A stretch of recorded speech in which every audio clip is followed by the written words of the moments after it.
Get ready for a roller coaster of emotions as Judge Judy tackles some of the most heated child support battles to ever grace her courtroom. In our first case, family ties are tested when a woman sues her ex-sister-in-law over unpaid child support. But with the complex family dynamic and conflicting claims, who will Judge Judy rule in favor of? Will the child's needs be prioritized amidst the family feud? Let's find out. Miss Gamroth is your brother's ex-wife. They have one son who lives with you. How old is he? Almost 15. And how long has he lived with you? Since 2017. The arguments that you make is that your brother sends support for him. Yes. Hold on. If the child's father is paying child support, shouldn't that money go to the person actually raising him? Family drama aside, Judge Judy's honed in on the key issue. Where should the child support rightfully go? How do you support yourself? I have service-connected disability. Are you receiving disability? Yes, ma'am. How much? $269 a month. Do you receive child support for him from his father? Yes, ma'am. How long have you been receiving $81 a week? And December. She's receiving child support for her other children, yet claims she can't afford to help with her son's expenses? Judge Judy's not letting this slide. Is this a case of financial hardship or a convenient excuse to avoid responsibility? That money belongs to her. Yes, ma'am. This money's not for you. He's paying child support. Calculations is about $2,100 that she's received so far from your brother. Correct. That belongs to you. Judge Judy's laying down the law. Child support is for the child, not the parent, and she's making sure everyone in the courtroom understands that. It's a clear message to Miss Gamroth. You can't pocket money meant for your son, even if you're struggling. And the other things that the child needs, such as work and other things, since she's not working, I suggest you get in touch with your brother. Do you understand? Absolutely. Judgment for the plaintiff in the amount of $2,100. The verdict is in. Miss Banning gets the $2,100 owed to her, a clear victory for the child's well-being. Judge Judy's message is loud and clear. Child support is non-negotiable, even when family ties are involved. But this leaves us with a question. Should the responsibility for additional expenses fall solely on the father since the mother is on disability? Share your thoughts in the comments below. Buckle up because this next case is about to get messy. A father's fight for justice takes a shocking turn when he demands a child support refund from his ex. But what's the real reason behind his demand? Is it a genuine case of financial hardship or a bitter revenge plot? Judge Judy's about to unravel this twisted tale of parenthood and payback. How many children do you have, Miss Bussey? 2. How old are they? 12? 12, and I have a 9-month-old. And who's the father of the 9-month-old? It's a friend of mine. Who is this gentleman? This is my boyfriend. Did the boy always live with his mother? Yes, he did. Up till recently, yes. 2 kids, 2 different dads, and a new boyfriend in the mix. This is a recipe for a child support showdown. Judge Judy's quickly establishing the complicated family dynamics, but something tells me the living situation is about to get even messier. You were living with your son in whose house? My friend that is the father of my 9-month-old. So you were living with a couple who were friends. Yes, I was friends with him. And how long did you live there? About 1.5 years. I left there because I started getting threatening emails. Get out your pen and paper, folks. We're about to need a family tree to keep track of this complicated love triangle. Friends, ex-wives, boyfriends, and baby daddies. This case is more tangled than a plate of spaghetti. You moved with your son to your boyfriend's house, and you took your son with you. Yes, that is correct. Is that correct? I have no idea. It was a 10-day time. You're getting ahead of yourself because that's not what you wrote. In your complaint, what you said was she left the boy alone. Moving the son to a new boyfriend's house while still driving him to his old school. That's a lot of upheaval for a 12-year-old. And Mr. McGlynn's confusion highlights a potential contradiction in Miss Boose's story. Is she prioritizing her son's well-being, or is there more to this situation? She was moving him around from my sister-in-laws to me sometimes to her friend Chelsea. Because I was getting these threatening emails that were threatening my life, and I was trying to protect my son. Okay, well, that's a very good idea. Then he should go and live with his father. Threatening emails? That's a terrifying situation, but bouncing the son around between relatives and friends doesn't seem like the most stable solution. Judge Judy's cutting through the excuses and hinting at the obvious. Maybe the father should have custody. This case is all about an overpayment of child support. He came to live with his father on what date? November the 18th. Did you receive any child support from Mr. McGlynn? Yes, I did. Did you finally stop the order? I did. It took some time. How many weeks did you pay when your son was with you?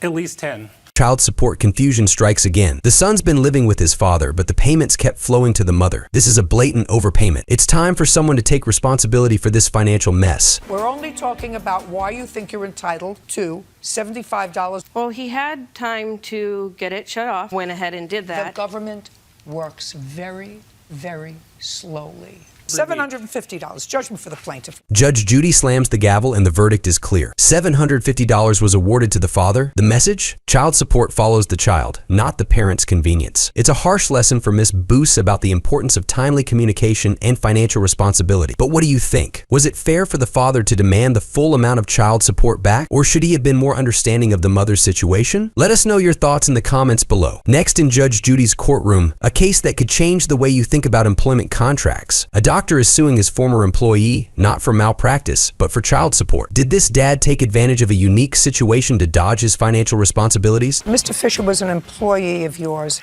During the time you were under a child support order, Mr. Fisher, for how many children? 1. How old is that child?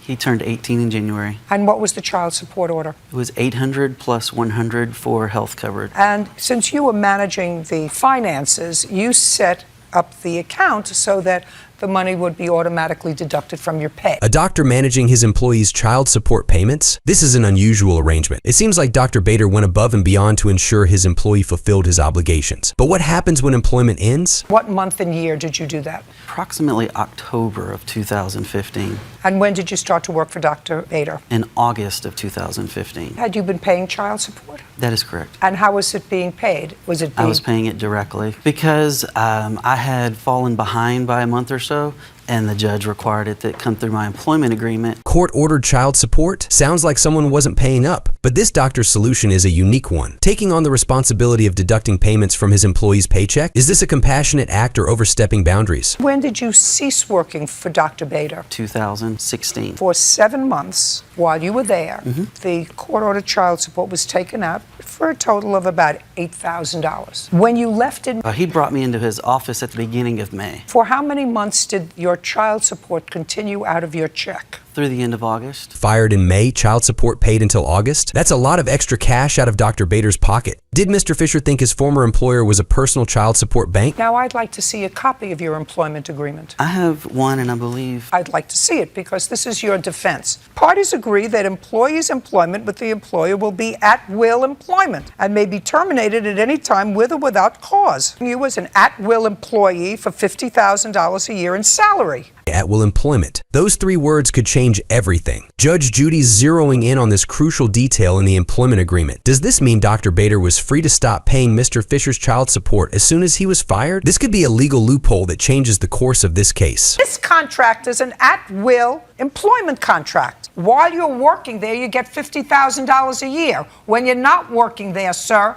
you get nothing. Judgment for the plaintiff in the amount of $3,500. We're done. Judge Judy's hammer drops with a resounding thud. The verdict is in, and it's a clear message to Mr. Fisher. At-will means just that. You're out of a job, you're out of luck. Game over. Next up, prepare for a family feud over tax returns and the right to claim children as dependents. With a history of drug addiction, questionable parenting, and a grandmother stepping in to care for her grandchildren, this case will make you question who truly has the children's best interests at heart. Miss Minacci, this is your daughter-in-law. She's married to your son. Would that be this gentleman over here? Stephen, yes. And Mr. Menendez, he is a person with whom your daughter-in-law has 2 sons. Your daughter-in-law married your son, and they have 1 child together, yes, a little girl. At some point last year, you received a phone call that Child Protective Services were going to take the children away from your daughter-in-law because of a drug problem. Drug problems, Child Protective Services, and a family in turmoil. This case is already shaping up to be a heartbreaking situation. But why is the grandmother suing the father? What's the connection between tax returns and this custody crisis? We need answers. You were asked to take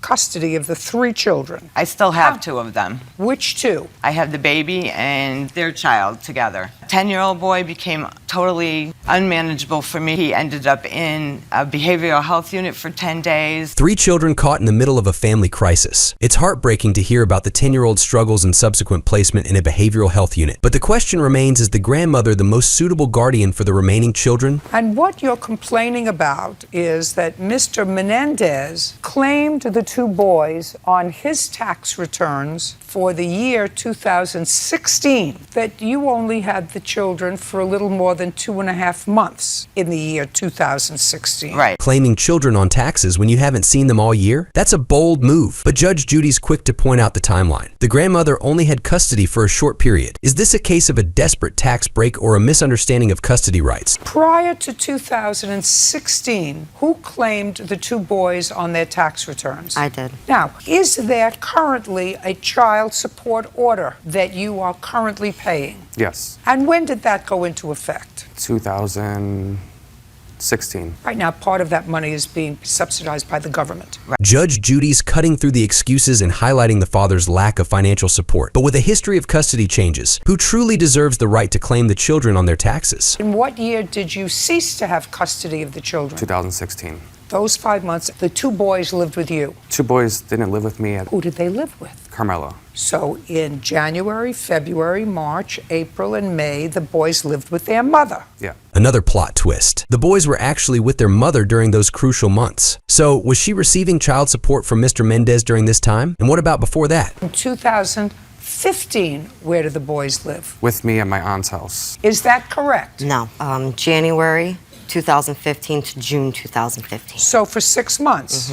And what about in 2014? He had them. Hold the phone. The father had custody for a significant amount of time? This changes the whole narrative. It seems like the grandmother's claim is on shaky ground now. Judge Judy's digging deeper into the custody history, and the tables might be turning. Now they came to live with you in 2016. Genius judge in the state of Connecticut gave you custody. Child Protective Services was going to take the children away from you and your husband because of drugs. And in 2013, 14, and half of 2015, were the children ever removed from your custody by Child Protective Services? Judge Judy's sarcasm is dripping. It's clear she's questioning the previous judge's decision to award custody to a couple struggling with drug addiction. This could be a major turning point in the case. Will Mr. Mendez's history of stable custody sway Judge Judy's decision? Mr. Mendez, I just have a couple of more questions before I throw them both out. Okay. Did you voluntarily relinquish your two sons to their mother? I thought it was a good idea, which was my stupidity, thinking that the kids can stay with their mother until then. She called on her own self, and she had them removed from her care. Mr. Mendez, being homeless and losing custody of your children is a double blow. Judge Judy's harshness seems unwarranted here. Clearly, he made a desperate choice in a difficult situation, hoping for the best for his kids. I still have him. Your case is dismissed. You have no claim against him. I see visually, actually, no evidence of drug involvement. I can't say the same on this side. Well, we're done. In a dramatic turn of events, Judge Judy dismisses the grandmother's case, leaving her with nothing. But the story doesn't end there. Judge Judy's parting words hint at a deeper issue: the well-being of the children. Her concern for their safety and stability raises a critical question. Should the court reconsider the custody arrangement, given the mother's history of drug use and the father's apparent stability? Should past custody arrangements outweigh current circumstances when it comes to a child's welfare? Share your thoughts in the comments below. Hold on to your wallets, because this next case is all about child support gone wrong. A woman bails her boyfriend out of jail for unpaid child support, but when their relationship sours, she wants her money back. Will Judge Judy force this deadbeat dad to repay his debts, or will the ex-girlfriend be left holding the bag? Get ready for a showdown over love, money, and parental responsibility. Ms. Raines, tell me from when to when Mr. Roberts was your boyfriend? Mr. Roberts and I started talking October of 2016, Your Honor. And when did you stop talking? September of 2017. A year-long romance gone sour. Love might be blind, but Judge Judy sure isn't. What kind of financial entanglements did this couple get into during their relationship? This case is about to expose the harsh realities of mixing money and love. Mr. Roberts owes me money for posting his bail. Now, Mr. Roberts, you were arrested and your bail was fixed, and it was for back child support. Yeah, child support. How many children were you supposed to be supporting? 1. How old is that child? 13. Judge Judy's zeroing in on the crux of the matter: the bail money paid for unpaid child support. It's clear she's not interested in Mr. Roberts' excuses or explanations. Is this a case of a well-intentioned girlfriend getting duped into covering for a deadbeat dad? How much was his bail? $760. $760 went to pay your back child support. Yes. So that satisfied your child support obligation. Yes, it did. Okay. She doesn't have to pay for your child support. So you would say that's your responsibility. Yeah, but I didn't know at the case that they was going to do that. Judge Judy's got him cornered. Using bail money to cover unpaid child support? That's a low blow, even for a deadbeat dad. Ms. Raines claims there's more money owed for other expenses. Will Judge Judy make him pay up? What else do you think he owes you for? He also owes me for expenses while he was in jail. He owes you $760 for child support. That's what he owes you. It's over. Thank you. Judge Judy shutting down Miss Rain's laundry list of grievances faster than a speeding bullet. Trips, rent, jail expenses, none of it matters in the eyes of the law. All that's left is the cold, hard truth. $760 for unpaid child support. Judge Judy's courtroom never fails to deliver drama, justice, and life lessons. Don't forget to like, subscribe, and hit the notification bell to stay updated on more thrilling courtroom showdowns. Share your thoughts in the comments below. We love hearing your take on these intense battles.